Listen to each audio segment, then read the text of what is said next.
Anaesthesia మత్తుమందు అంటే ఏంటి? దీన్ని ఎందుకు ఉపయోగిస్తారు? ఎలా ఉపయోగిస్తారు? ఇది వాడిన తర్వాత మన శరీరంలో ఏం జరుగుతుంది? ఈ వీడియోలో చూద్దాం. అనెస్థీషియా అనేది ముఖ్యంగా 3 రకాలుగా ఉంటుంది. Number 1 local, number 2 regional, number 3 general. ఈ అనెస్థీషియా అనేది ఒక మనిషికి ఏదైనా ఆపరేషన్ చేసినప్పుడు నొప్పి తెలియకుండా ఉండడానికి వాడతారు.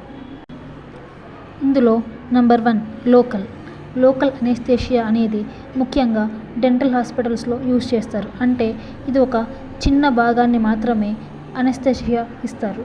అంటే కేవలం ఆ పంటి చుట్టూ మాత్రమే తనకు ఎలాంటి నొప్పి లేకుండా ఉంటుంది. మిగతా శరీరం మొత్తం నార్మల్గా ఉంటుంది. ఇది ఒక 30 నిమిషాల పాటు ఉంటుంది. ఇది ఆ మనిషి యొక్క చిగురుకి ఇస్తారు. అప్పుడు అక్కడ ఉండే నర్వ్ సెల్స్ అన్నవి పనిచేయడం ఆగిపోతాయి. దానితో అక్కడ నుంచి ఎలాంటి ఇన్ఫర్మేషన్ కూడా బ్రెయిన్కి ట్రాన్స్ఫర్ అవ్వదు. అందుకే అక్కడ ఆ పేషెంట్కి ఎలాంటి నొప్పి కూడా తెలియదు, ఎలా రెస్పాండ్ అవ్వలేడు.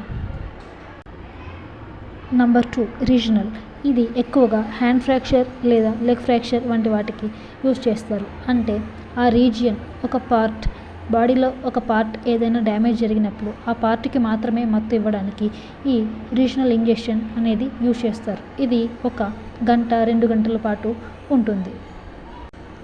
అప్పుడు ఆ ఏరియాలో ఉండే నర్వ్స్ అన్నీ పనిచేయడం ఆగిపోతాయి. ఇన్ఫర్మేషన్ని ట్రాన్స్ఫర్ చేయడం ఆగిపోతాయి. కనుక ఆ ఇన్ఫర్మేషన్ బ్రెయిన్కి ట్రాన్స్ఫర్ అవ్వదు.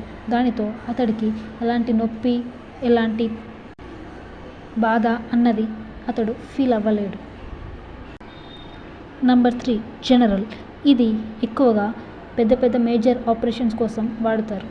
ఈ ఇంజెక్షన్ ఇచ్చిన తర్వాత మనిషి యొక్క శరీరం మరియు మెదడు రెండూ పనిచేయడం ఆగిపోతాయి.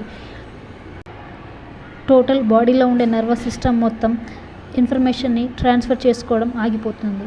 దానితో అతని బాడీ మొత్తం నమ్నెస్ అంటే తిమ్మిరి వచ్చినట్లుగా అయ్యి ఎలాంటి ఇన్ఫర్మేషన్ని ట్రాన్స్ఫర్ చేయలేదు. ఆ సమయంలో అతడి శరీరంలో ఏం జరుగుతుంది అతడికి తెలియదు. ఎలాంటి నొప్పి ఉన్నా అతడికి తెలియదు.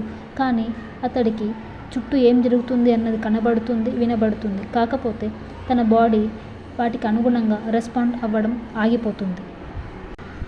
ఈ అనెస్థీషియా కోసం వాడే మెడిసిన్ని అనెస్థెటిక్స్ అని అంటారు.